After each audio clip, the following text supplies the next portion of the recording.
Hello everyone. तो आज के इस ट्यूटोरियल में हम साइबर क्राइम की क्लासिफिकेशन के बारे में पढ़ेंगे कि साइबर क्राइम को हम कितने टाइप्स में क्लासीफाई कर सकते हैं। तो हम साइबर क्राइम को टोटल 9 टाइप्स में क्लासीफाई कर सकते हैं। सबसे पहला तो है साइबर स्टॉकिंग। अब जनरली स्टॉकिंग का मतलब क्या होता है कि किसी भी पर्सन को फॉलो करना, उसको हरास करने के लिए या उसको डराने धमकाने के लिए उसको फॉलो करना, ये जनरली होता है स्टॉकिंग।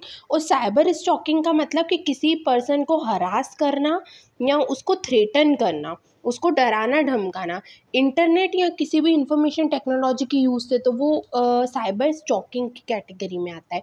तो cyber stalking refer to the behaviour of harassing और थ्रेटनिंग, हरास करना या उसको डराना other person over the internet की यूज़ से या किसी इंफॉर्मेशन टेक्नोलॉजी की यूज़ से। अब साइबर स्टॉकिंग में क्या होता है, generally internet, email, chat room etcetera, इन सब की मदद से किसी भी पर्टिकुलर बंदे को टारगेट किया जाता है और उसको हरास किया जाता है। ठीक है। अब स्टॉकिंग में, साइबर स्टॉकिंग में जनरली क्या होता है कि स्टॉकर जो रहता है वो इंडिविजुअल को फॉलो करने लगता है, उसकी फेसबुक, इंस्टा प्रोफाइल से सबको फॉलो करने लगता है। ठीक है। और उसके बारे में इंफॉर्मेशन कलेक्ट करता है ताकि वो उसको थ्रेट कर सके या उसको हरासिंग फ़ोन कॉल्स या ईमेल भेजता है स्टॉकर। अब cyber stalking can be conducted to 3 ways. तो तीन डिफरेंट तरीके जिससे साइबर स्टॉकिंग कंडक्ट की जाती है। वे 3 different way of conducting cyber crime. तो सबसे पहले होता है स्टॉकिंग थ्रू ईमेल, कि इसमें क्या होता है कि स्टॉकर देता है वो इंडिविजुअल या विक्टिम को हरासिंग ईमेल भेजता है। ईमेल में वो उसको डरा धमका सकता है, उसके गलत फोटोज़ भेज सकता है और उसको डरा सकता है।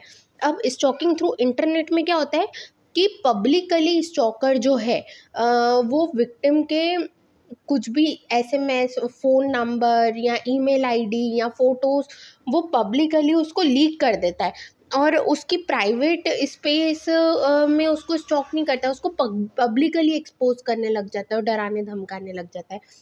अब स्टॉकिंग थ्रू कंप्यूटर, अब इसमें क्या आता है कि जो स्टॉकर रहता है वो विक्टिम के कंप्यूटर का एक्सेस ले लेता है और जैसे ही उसको विक्टिम के कंप्यूटर का एक्सेस मिलता है तो वो उसकी प्राइवेट इंफॉर्मेशन को एक्सेस करने लग जाता है और उसको डराने धमकाने लग जाता है। अब ये स्टॉकिंग थ्रू कंप्यूटर जो है, इसमें जो स्टॉकर है उसको टेक्निकल होना चाहिए। हर कोई कंप्यूटर के थ्रू स्टॉक नहीं कर सकता। तो टेक्निकल बंदा होगा जिसको पता होगा कि किसी भी दूसरे बंदे को के कंप्यूटर को हैक कैसे करे, वो ही कंप्यूटर के थ्रू स्टॉक कर सकता है। तो ये था सबसे पहला क्लासिफिकेशन, साइबर स्टॉकिंग। अब दूसरा क्लासिफिकेशन होता है हैकिंग। अब हैकिंग का सिंपली मतलब क्या होता है, getting unauthorised access of another computer, किसी और के कंप्यूटर का अनऑथराइज एक्सेस लेना। मतलब आप कोई हैकर जो है वो किसी और के कंप्यूटर का यूज़ करने के लिए ऑथराइज नहीं है, वो सही पर्सन नहीं है, फिर भी वो उसका कैसे ना कैसे करके एक्सेस ले लेता है, तो उसको क्या बोलते हैं कि उसने उसके कंप्यूटर को हैक कर लिया। अब जो हैकिंग प्रिवेंशन टूल्स है जैसे कि फायरवॉल हो गया, इंट्रूशन डिटेक्शन सिस्टम हो गया, ठीक है, ये जो है वो हैकिंग को कंट्रोल कर सकते हैं, उसको प्रिवेंट कर सकते हैं और आपके कंप्यूटर को बचा सकते हैं कि आपका कंप्यूटर हैक ना हो।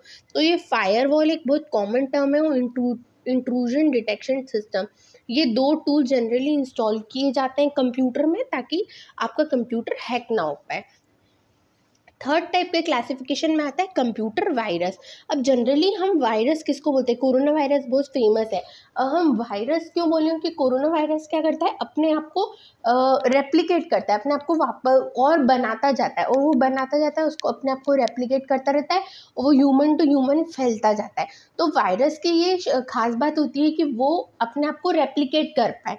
वैसे कंप्यूटर वायरस भी क्या करते हैं, अपने आप को रेप्लिकेट करते हैं। मतलब अगर कोई एक वायरस है किसी कंप्यूटर में, तो वो जैसे जैसे एग्जीक्यूट होगा वो अपने जैसे दूसरे वायरस भी बनाता जाएगा और प्रोग्राम्स, अपने कंप्यूटर के और प्रोग्राम्स और फाइल्स को करप्ट करता जाएगा।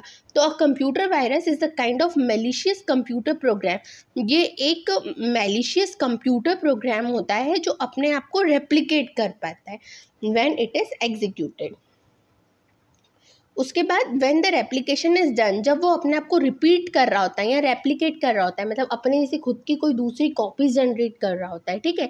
तो ये जो प्रोग्राम है, जो जो नए नए प्रोग्राम जो मतलब और जो प्रोग्राम जनरेट हुए हैं वो कंप्यूटर के दूसरी फाइल्स और प्रोग्राम को भी करप्ट कर देते हैं, इन्फेक्ट कर देते हैं, ठीक है, और वो यूजलेस बन जाती है।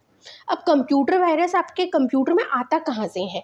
तो सबसे पहले तो computer virus can get in to computer through CD आपने अगर आपने कंप्यूटर में करप्टेड सीडी लगाई है उससे आ जाएगा, करप्टेड पेन ड्राइव लगाई है उससे आ जाएगा, फ्लॉपी डिस्क करप्टेड है उससे आ जाएगा, या इंटरनेट का भी आप यूज़ कर रहे हैं तो उससे भी कंप्यूटर वायरस आपके कंप्यूटर में स्प्रेड हो जाएगा।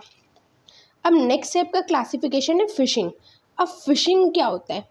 फिशिंग का जनरल मतलब ये होता है कि कभी मान लो कि आपको कोई मैसेज कर रहा है, ठीक है, और आपको ऐसा लग रहा है कि वो मैसेज तो मेरे बैंक से आया है, लेकिन वो मैसेज एक्चुअली में आपके बैंक से नहीं आया रहता है, किसी हैकर ने, किसी ऑफेंडर ने आपको वो मैसेज सेंड किया रहता है। तो उसी प्रोसेस को अपन बोलते हैं phishing. Phishing attack are the practice of sending fraudulent communication, मतलब फ्रॉड मैसेजेस भेजना that appear to come from reputable source. वो मैसेज जो क्या लगे कि वो रेप्यूटेड सोर्स से आए, आपके ट्रस्टेबल सोर्स से आए।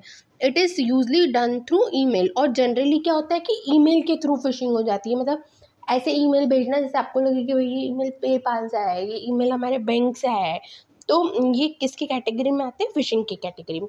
अब लोग फिशिंग करते ही क्यों है? इनका मेन पर्पस क्या होता है कि यूज़र की सेंसिटिव इन्फॉर्मेशन को गेन करना, जैसे कि क्रेडिट कार्ड की इन्फॉर्मेशन या लॉगिन इन्फॉर्मेशन या बैंक डिटेल्स, इन सबको गेन करने के लिए हैकर फिशिंग करता है। अब नेक्स्ट स्टेप का क्लासिफिकेशन है डिनायल ऑफ सर्विस अटैक। इसको हम DOS अटैक भी बोलते हैं। अब DOS अटैक में क्या होता है कि मान लो एक अपनी पर्टिकुलर वेबसाइट है, शॉपिंग वेबसाइट, एक ये अपनी फ्लिपकार्ट की वेबसाइट है, फ्लिपकार्ट, और ये अपनी अमेज़ॉन की वेबसाइट है। अब फेस्टिव सीज़न चल रहा है। अब अमेज़ॉन की वेबसाइट वाला चाहेगा कि यार सारे जो कस्टमर है वो मेरी वेबसाइट से शॉपिंग करें। ऑब्वियसली फ्लिपकार्ट वाला भी यही चाहेगा। मान लो अमेज़ॉन वाला फ्रॉड निकला। अब ये अमेज़ॉन क्या करेगा कि कुछ एक्स्ट्रा मतलब अननेसेसरी ट्रैफिक फ्लिपकार्ट की वेबसाइट पे भेजेगा, मतलब अननेसेसरी रिक्वेस्ट किसी भी सॉफ्टवेयर का यूज़ करके अननेसेसरी ट्रैफिक फ्लिपकार्ट की वेबसाइट पे भेजेगा, जिससे क्या होगा कि फ्लिपकार्ट की वेबसाइट ओवरलोडेड हो जाएगी, और जो ऑथेंटिकेटेड यूज़र होंगे हमारे जैसे, जिनको कुछ सच में परचेस करना होगा, वो फ्लिपकार्ट की वेबसाइट को एक्सेस नहीं कर पाएंगे। इससे क्या होगा? ऑब्वियसली फ्लिपकार्ट की वेबसाइट डाउन होगी, तो हम फिर अमेज़ॉन के पास जाके परचेसिंग करेंगे। तो डिनायल ऑफ सर्विस अटैक में क्या होता है कि एक जो बंदा रहता है या एक जो भी ऑर्गेनाइजेशन होती है वो अपने कॉम्पिटिटर की ऑर्गेनाइजेशन को ओवरलोड कर देती है ताकि वो एक्चुअल यूजर्स उसको यूज़ ना कर पाए। अ DOS सर्विस अटैक इज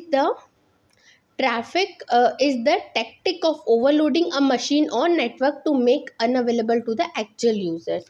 अब अटैकर्स इसको कैसे अचीव कर सकते हैं? तो अटैकर जो है वो टारगेट मशीन पे बहुत ज़्यादा ट्रैफिक सेंड कर सकते हैं, मतलब कि उस पर बहुत ज़्यादा रिक्वेस्ट सेंड कर देंगे, और जो ट्रैफिक मशीन होगी वो जो दूसरी रिक्वेस्ट, जो एक्चुअल रिक्वेस्ट होगी उसको फुलफ़िल नहीं कर पाएगी, और वो एक तरीके से ओवरलोड हो जाएगी और हॉल्ट हो जाएगी। ऐसे अब एग्जाम्पल इसका क्या है कि overloading shopping website on festive season by it's competitors. तो ये था 5 टाइप्स। हम आगे के जो 4 टाइप्स है वो आगे के लेक्चर्स में पढ़ेंगे। That's it from my side. आज के ट्यूटोरियल के लिए इतना ही। अगर आपको मेरी वीडियो पसंद आए तो मेरे चैनल को सब्सक्राइब और मेरे वीडियो को लाइक करना।